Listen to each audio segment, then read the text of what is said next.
आप सुधरने को तैयार हो जाएं, आप में तुरंत उम्मीद जग जाएगी कि दुनिया भी सुधरेगी।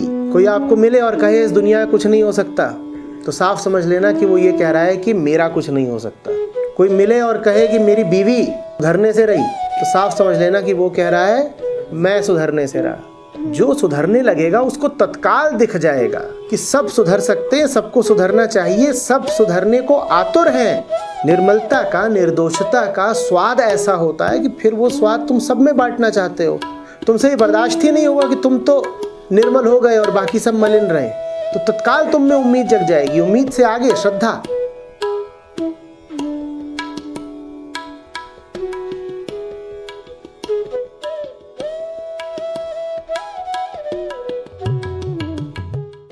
हर उत्कृष्टता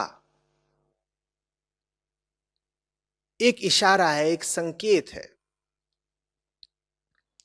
आसमान की ओर संकेत है और प्रकृति के विरुद्ध विद्रोह है। जब सबको एक जैसा होना चाहिए था तो कोई खास हो कैसे गया? जो खास हो गया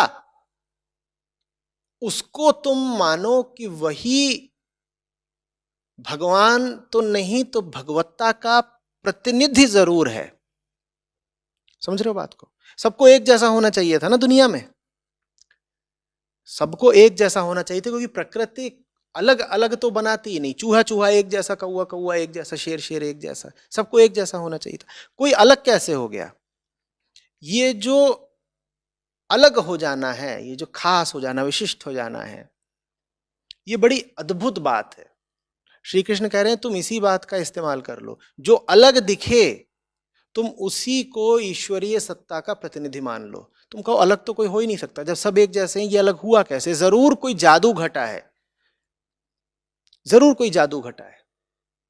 तो वो कह रहे हैं जो सबसे अलग हो तुम उसी को कृष्ण मान लो। जो सबसे अलग हो उसी को कृष्ण मान लो। और तरीका क्या है? तो पर्वतों में जो सबसे ऊंचा पर्वत है वो पूजनीय हो गया। शस्त्रधारियों में जो सबसे बलवान और विजेता शस्त्रधारी हैं वो अलग हो गए। बाकी सब एक तरफ, जो सबसे अलग है वो बिल्कुल दूसरे तल का मानो अब, क्योंकि उसको भी बाकियों के जैसा ही होना चाहिए था ना। वो बाकियों के जैसा नहीं है, इसका मतलब उसमें कुछ तो है जो प्रकृति से बिल्कुल अलग है। इसीलिए फिर भारत में जो उत्कृष्टताएं हैं उनकी पूजा की गई। अब देखो, पशु होते हैं सारे, बात समझना, पशु होते हैं सारे, सब पशु किसी न किसी तल पर आक्रामक व्यवहार दिखाते हैं। गाय ऐसा पशु है जो न्यूनतम आक्रामक व्यवहार दिखाती है। सब पशुओं में देखा जाए तो एक बेचैनी रहती है, गाय में वो बेचैनी बहुत कम पाई जाती है। गाय बड़ी आसानी से विश्वास भी कर लेती है। तो ये पाया गया कि पशु सब पशु हैं, गाय में कुछ ऐसा है जो पशुओं से भिन्न है थोड़ा। ये नहीं कहा जा रहा कि गाय पशु नहीं है, पर गाय में एक उत्कृष्टता पाई गई। जब गाय में एक उत्कृष्टता पाई गई तो गाय को एक प्रतीक की तरह दैवीय सत्ता के प्रतिनिधि के रूप में स्वीकार कर लिया गया, उसे गौ माता कह दिया गया। ऐसा नहीं है कि जो गौ माता कह रहे थे वो नहीं जानते थे कि है तो पशु ही, है तो पशु ही, पर जरा खास पशु है, पशुओं से अलग पशु है। ऐसा पशु तुम नहीं पाओगे जिसका वजन तुमसे 3 गुना 4 गुना 10 गुना हो, लेकिन उसके बाद भी वो तुम्हें सींग ना मारे। कि छोटे छोटे बच्चे जा रहे हैं और गैया के सींगों से लटक के खेल रहे हैं, और बच्चे की अपेक्षा उस गाय का वजन है 10 गुना, और बच्चा लटका हुआ और गाय उसे कुछ कह नहीं रही, वो आराम से बैठी है, वो उत्तेजित भी नहीं हो रही। ऐसा पशु मिलता नहीं है। कृष्ण कह रहे हैं जहां कहीं ऐसा तुम्हें कोई भी उदाहरण मिले, तुम उस उदाहरण को ही पूजनीय बना लेना, तुम उस उदाहरण को ही मेरा प्रतीक मान लेना। बात समझ में आ रही है? एक्सीलेंस जहां भी दिखाई दे, डिस्टिंक्शन जहां भी दिखाई दे, उत्कृष्टता और विशिष्टता जहां भी दिखाई दे, समझ लो ये कृष्ण का काम है, वरना ये हो ही नहीं सकती थी। प्रकृति ने तो पूरा इंतजाम कर दिया था कि इस पृथ्वी पर न कुछ उत्कृष्ट हो और न कुछ विशिष्ट हो। देखिए, पीपल का पेड़ घास के तिनके की अपेक्षा बहुत बड़ा होता है। घास में और पीपल में अंतर होता है, पर पीपल और पीपल में अंतर होता है क्या? नहीं होता ना। प्रकृति ने पूरा इंतजाम कर रखा है कि सब एक जैसे हों। और बहुत लोगों की जो विचारधारा है कि सब एक बराबर है, सब एक बराबर है, वास्तव में प्रकृति की ही बात कर रहे हैं। और प्रकृति ने ऐसा करा भी है कि शरीर के तल पर सब एक बराबर होंगे। लेकिन प्रकृति के इस प्रबंध के विरुद्ध अपवाद मौजूद होते हैं, एक्सेप्शंस मौजूद होते हैं। कृष्ण यहां पर उन्हीं अपवादों की बात कर रहे हैं। कृष्ण कह रहे हैं जहां कहीं भी वो अपवाद, एक्सेप्शंस दिखाई दें, बोलना कृष्ण मिल गए। गंगा भी नदी ही है, पर थोड़ी खास नदी है, एक्सेप्शनल नदी है। तो फिर उनको मान लिया गया कि ये दैवीय नदी है कुछ नहीं, बहता पानी। पर भारत ने एक खास बुद्धिमत्ता का प्रयोग करते हुए फिर उनको कहा गंगा मैया। बात समझ में आ रही है? हर शिखर प्रकृति के विरुद्ध एक अपवाद होता है, प्रकृति के खिलाफ एक चुनौती होता है। शिखर आ कहां से गया? प्रकृति को तो शिखर पसंद ही नहीं है। वो तो ये चाहती है सब एक जैसे रहें। और देखो ना, प्रकृति के इंतजाम में सब एक जैसे हैं कि नहीं? जो तुम्हारे साथ होता है उसके साथ होता है, शारीरिक तल पर। मानसिक तल पर भी जो तुम्हारी वृत्तियां होती हैं उसकी वृत्तियां होती हैं। लेकिन बीच बीच में अजूबा हो जाता है, कुछ ऐसा हो जाता है जो होना नहीं चाहिए था। जैसे प्रकृति के खेल में बाधा पड़ गई हो, जैसे कुछ अलग, कुछ अजीब हो गया हो। कृष्ण कह रहे हैं जहां कहीं भी तुम वैसे अपवाद देखो, उन अपवादों का इस्तेमाल कर लेना, मुझे याद कर लेना। हाथियों में ऐरावत को देखो, मुझे याद कर लो, क्योंकि सब हाथी एक तरफ, ऐरावत एक तरफ। तुम्हें मन में यह सवाल उठना चाहिए, ऐरावत आ कहां से गया? फिर कहो प्रकृति से तो नहीं आ सकता। इसका अर्थ है कि प्रकृति से आगे की भी कोई सत्ता है, उसी का नाम कृष्ण है। प्रकृति से सामान्य साधारण हाथी ही तो आ सकते थे ना। ये ऐरावत कहां से आ गया? ये ऐरावत प्रकृति से तो नहीं आया है, प्रकृति से थोड़ा आगे का है। तो ऐरावत को देखना तो याद कर लेना कि प्रकृति से बड़ा भी कोई है, प्रकृति का बाप भी कोई है, और वहीं तुम्हें पहुंचना है। उसी की तलाश में हो तुम, वही तुम्हें चाहिए। कृष्ण कह रहे हैं वास्तव में कि कृष्णत्व और कुछ नहीं है, उत्कृष्टता की ही पूजा का नाम कृष्णत्व है। कृष्ण यहां पे कह रहे हैं वर्शिप एक्सीलेंस, उत्कृष्टता की पूजा करो, ऊंचाइयों की पूजा करो। हर ऊंचाई कृष्णत्व का प्रतीक है। बात आ रही है समझ में?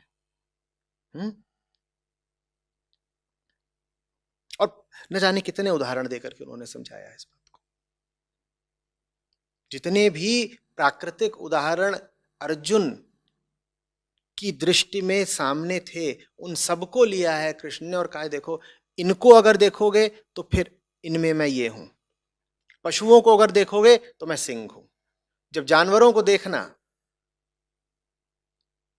जब जानवरों को देखना और फिर शेर को देखना, तो कहना कुछ बात तो है। और बात तो कुछ होगी। देखो, ये सिंह होता है, क्या ये जंगल का सबसे भारी पशु है क्या? इसे न जाने कितने भारी हैं। बल्कि सिंह से ज्यादा भारी तो बाघ ही होता है।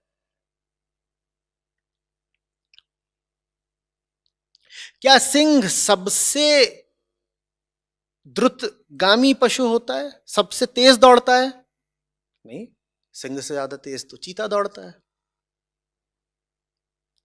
क्या सिंह उड़ सकता है? क्या तैर सकता है? पेड़ पर चढ़ सकता है? पेड़ पर भी नहीं चढ़ता वो। बाघ चढ़ता है, तेंदुआ चढ़ता है, शेर को चढ़ता नहीं पाओगे।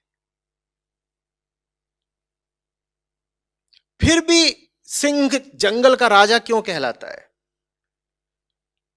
कुछ बात है, उसी बात का नाम कृष्णत्व है।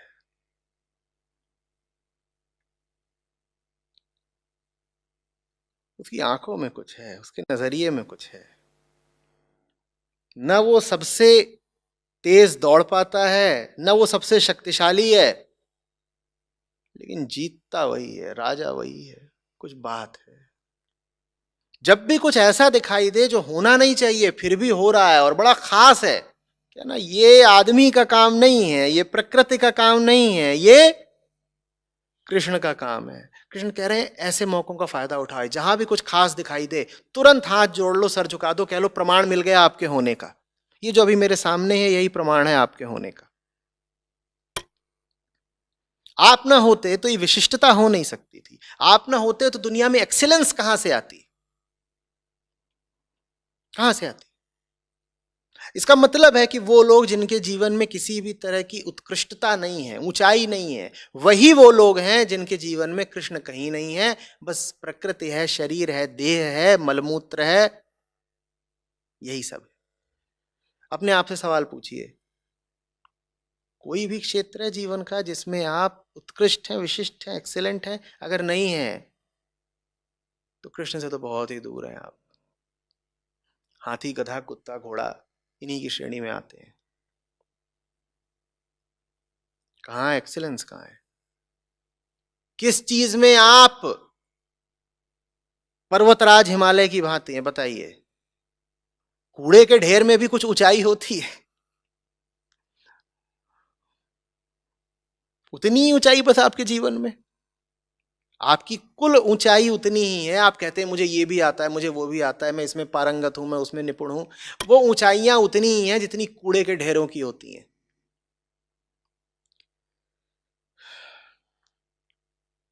हिमालय जितनी ऊंचाई जीवन के किसी भी क्षेत्र में है क्या आपके पास? और अगर नहीं है तो कूड़े से बेहतर जीवन कैसा है आपका? और उस पर भी शर्मनाक बात यह कि हम में से ज्यादातर लोग उस कूड़े की रक्षा करना चाहते हैं। जब मौका मिलता है उस कूड़े से ऊपर उठने का, ऊंचाइयां पाने का, तो हम चिहुक जाते हैं, पीछे हट जाते हैं, हमारा पेट खराब हो जाता है।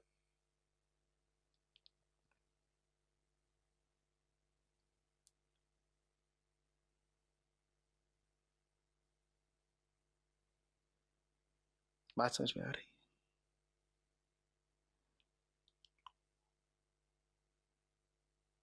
किताबें पढ़ने से और बार बार बोलने से कि मैं तो साहब कृष्ण भक्त हूं या आध्यात्मिक आदमी हूं, आप दो कौड़ी के आध्यात्मिक नहीं हो गए।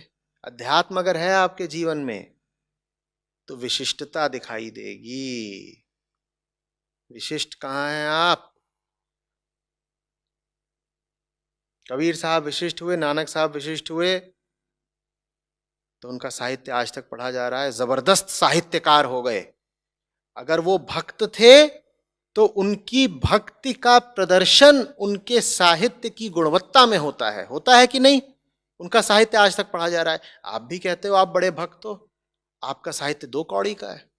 आप लिखो कुछ, चार लोग उसे नहीं पढ़ने को राजी हो जाएंगे। अगर वास्तव में आप में कृष्णत्व होता तो आप जगत पर छा गए होते। जगत में आपकी कोई हैसियत नहीं, कोई काम आपको करना नहीं आता और आप बोलते हो मैं आध्यात्मिक आदमी हूं। झूठे, खुद को ही धोखा देते हो। एक काम नहीं है जो बलपूर्वक कर सको, एक काम नहीं है जिसमें तुम जंगल में शेर जैसे हो सको, एक काम नहीं है जिसमें तुम हाथियों में और एरावत जैसे और घोड़ों में उच्चैश्रवा जैसे हो सको। लेकिन दावा यही है कि हम तो आध्यात्मिक हैं, बैठ करके आध्यात्मिक किताबें पढ़ रहे हैं, करना कुछ नहीं आता।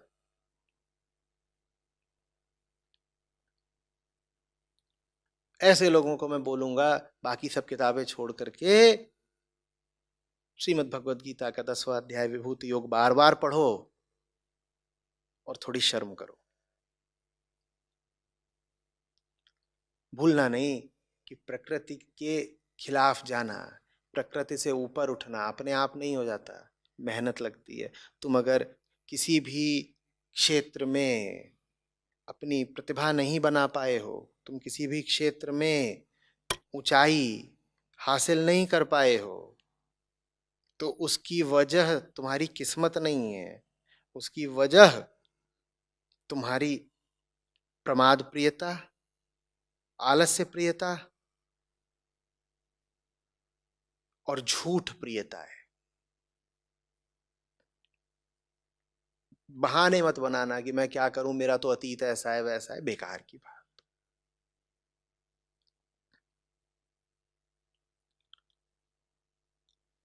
जिसको चाहिए हो उसको ऊंचाई मिल जाती है, तुम्हें नहीं मिली है, तुम्हें चाहिए नहीं थी।